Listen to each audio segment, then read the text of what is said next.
Assista agora o programa Mais Cidadão.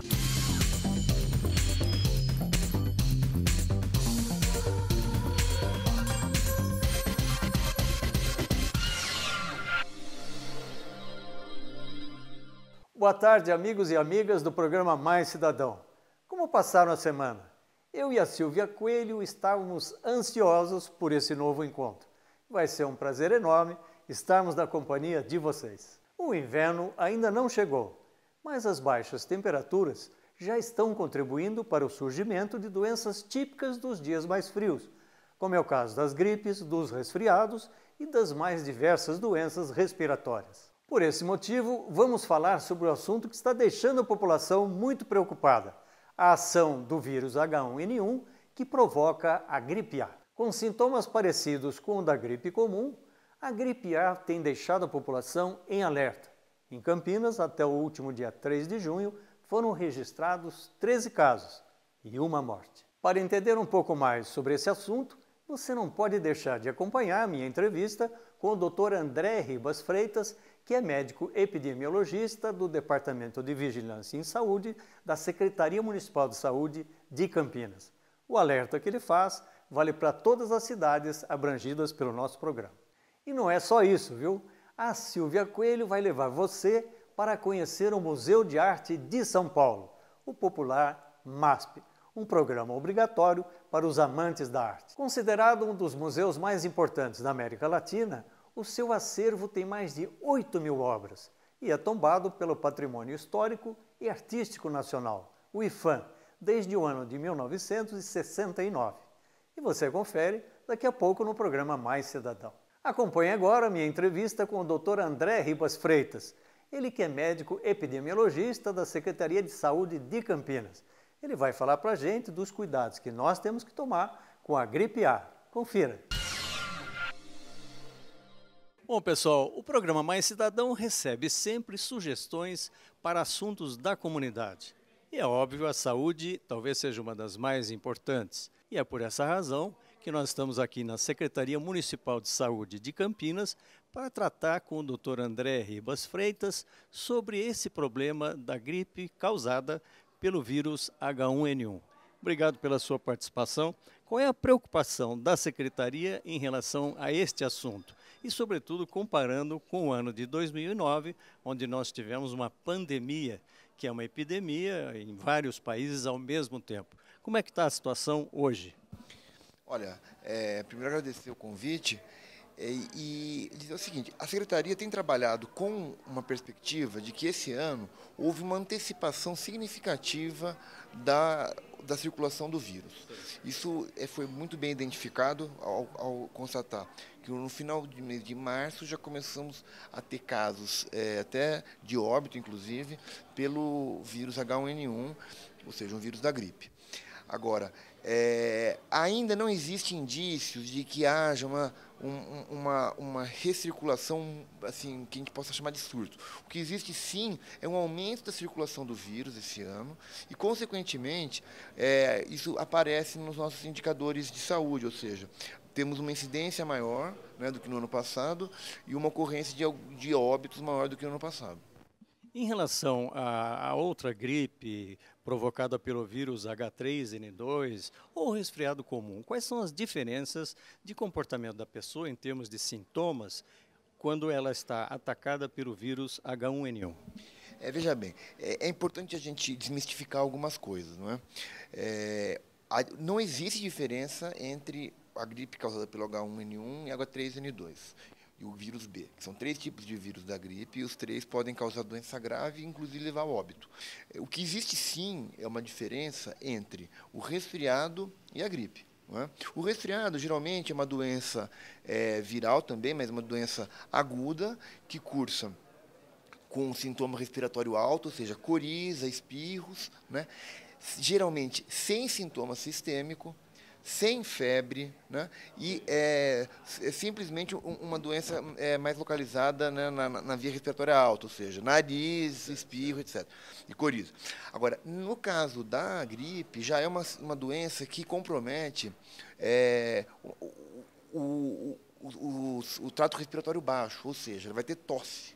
vai ter dor torácica, sempre vai ter febre, faz parte da síndrome gripal a pessoa ter febre. Então, assim, a febre é um indicador muito importante que pode diferenciar da gripe do resfriado. Como é que se faz para saber, no momento em que o médico está recebendo aquele paciente, que ele pode ter esse H1N1 e, eventualmente, chegar a um caso mais complicado do desenvolvimento dessa gripe, para evitar depois chorar sobre o leite derramado? Queria saber como é que o médico está preparado para saber essas diferenças.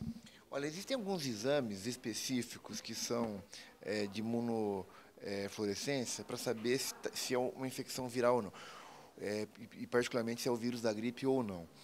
Isso não é muito usado na rotina no Brasil. Culturalmente, esse tipo de exame não foi absorvido, né, pela classe médica no Brasil, embora eles existam. Mas, de qualquer forma, o indicador mais importante é que um paciente que tenha um quadro gripal, como a gente colocou, que é os quê? É ter febre, associada a tosse, associada a dor no corpo, ou seja, um comprometimento sistêmico, ele pode ter gripe, né? E, independentemente se for H1N1, ou H3N2 ou vírus B, ele deve ser tratado de maneira diferenciada do que se tivesse um resfriado. Então, assim, o antiviral está recomendado a ser introduzido em pacientes dos grupos de risco, ou seja, maiores de 60 anos, gestantes, portadores de doença crônica e menores de 2 anos, né? Em qualquer momento que ele começar com um quadro de síndrome gripal, ou seja, de gripe, não é? Ou paciente adulto jovem também pode receber a medicação antiviral se o profissional médico que atender identificar que ele está com um quadro que pode levar à gravidade. Quais os cuidados que as pessoas têm que ter para evitar esse contágio, já que o vírus circula no meio ambiente? Olha, as recomendações são as mesmas de qualquer infecção por vírus respiratório ou outras doenças de transmissão respiratória. Primeiro, evitar muitas aglomerações, muito contato com muita gente, assim, principalmente em ambientes pouco ventilados. A outra coisa, ao estar em locais públicos, lavar a mão com frequência durante o dia, tá certo? Pode ser com água e sabonete, ou pode ser até uma higienização rápida com uma solução alcoólica, que pode ser em gel ou líquido, enfim. A outra coisa, um paciente que com gripe, ele deve evitar também o contato com outras pessoas, para evitar de transmitir. Tá? O contato um pouco mais distante, 1 metro de distância, já é suficiente para não transmitir a doença. E a outra questão é que, ao espirrar, né, ao tossir, cobrir o nariz e a boca com lenço descartável, não é? E além do que, quem tiver em área pública, contato, né, pôs a mão em vários lugares, evitar ficar pondo a mão perto do rosto, nariz e boca, que é por ali que é a entrada do vírus. Doutor André, eu queria saber quantos casos de gripe já foram confirmados em Campinas e, sobretudo, aqueles que foram a óbito. Vocês já têm esses números?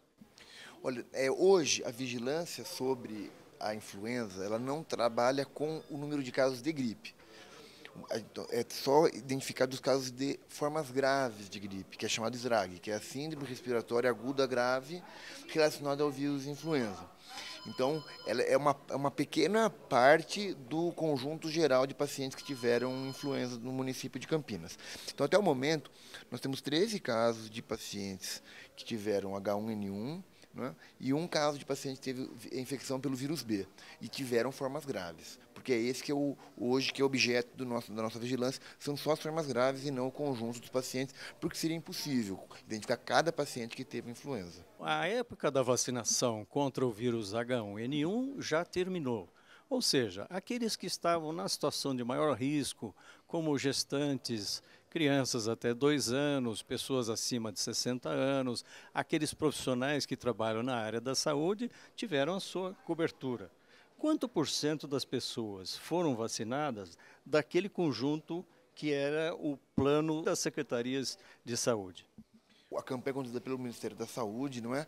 E atingiu os objetivos, mais de 80% da população alvo. Mas foi muito irregular.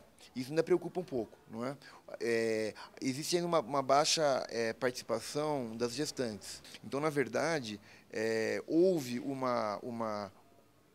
o alcance da meta de 80%, mas particularmente as gestantes ainda estão com um número significativamente abaixo da média. Doutor André, se as pessoas ficarem preocupadas com a questão do contágio da gripe, elas procurarem os antivirais, ou em unidades de saúde, ou em clínicas particulares, ou em farmácias, elas encontram o medicamento? Olha, nós temos distribuição gratuita em todas as unidades básicas de saúde do município de Campinas, que funcionam durante o horário comercial. E durante os finais de semana ou durante a noite, existe ainda 2 polos de distribuição, um no pronto-socorro do Hospital Mário Gatti e outro no pronto-socorro do Hospital Ouro Verde. Então, o medicamento tem sido distribuído em Campinas de maneira gratuita, dessa forma. Há razão para a gente acreditar que podemos chegar a um surto como em situações anteriores? Olha, existem 2 coisas que estão diferentes esse ano, né? Uma coisa é que houve uma antecipação. Os casos começaram a ocorrer no final de março, começo de abril. Já ocorreram casos de gripe. E outra questão é que parece estar havendo uma circulação maior. Não podemos falar em termos de surto, é cedo para qualquer tipo de alerta nesse sentido, mas há sim um aumento na circulação viral, então é importante que as pessoas tomem suas medidas de precaução. Estamos chegando ao fim dessa entrevista muito importante sobre o combate à gripe e os cuidados que as pessoas devem ter. Doutor André, ao agradecer a sua participação, eu queria que o senhor passasse uma mensagem para a população com os cuidados que ela deve ter em relação ao combate à gripe e outras doenças que eventualmente possam acontecer. Olha, é importante que durante o período de inverno aumente a circulação de alguns vírus, entre eles os vírus da gripe, não é? E para prevenir qualquer tipo desses vírus, e até algumas bactérias podem causar doença nessa época do ano, as medidas são muito simples, ou seja, as pessoas têm que evitar muitas aglomerações, manter os ambientes ventilados, ter medidas higiênicas básicas do tipo lavar a mão ao chegar em casa, lavar a mão quando estiver em locais públicos com grande frequência de pessoas. E se tiver alguém gripado, evitar o contato muito próximo, né, para que não transmita a doença, né? E ao espirrar ou tossir, cobrir a boca e o nariz com lenço descartável, que é uma medida que ajuda muito a diminuir a transmissão da doença. Enfim, pessoal, a gente viu que todo cuidado é pouco. Não há uma situação de risco, de um alerta para a população, mas tomem os cuidados. Para isso, a gente esteve aqui conversando com o Dr. André Ribas Freitas, da Secretaria Municipal de Saúde de Campinas. Obrigado, doutor André. E aí, pessoal, o que vocês acharam? Espero que essa entrevista tenha esclarecido suas dúvidas sobre o assunto da gripe A. Mesmo tendo superado a meta de vacinação contra a gripe, a campanha foi prorrogada até o próximo dia 15 de junho. Portanto, se você faz parte do grupo de risco, que inclui gestantes, crianças de até 2 anos de idade, portadores de doenças crônicas, profissionais da área da saúde e idosos, faça a sua parte. Não deixe de se vacinar e seguir as instruções dos médicos.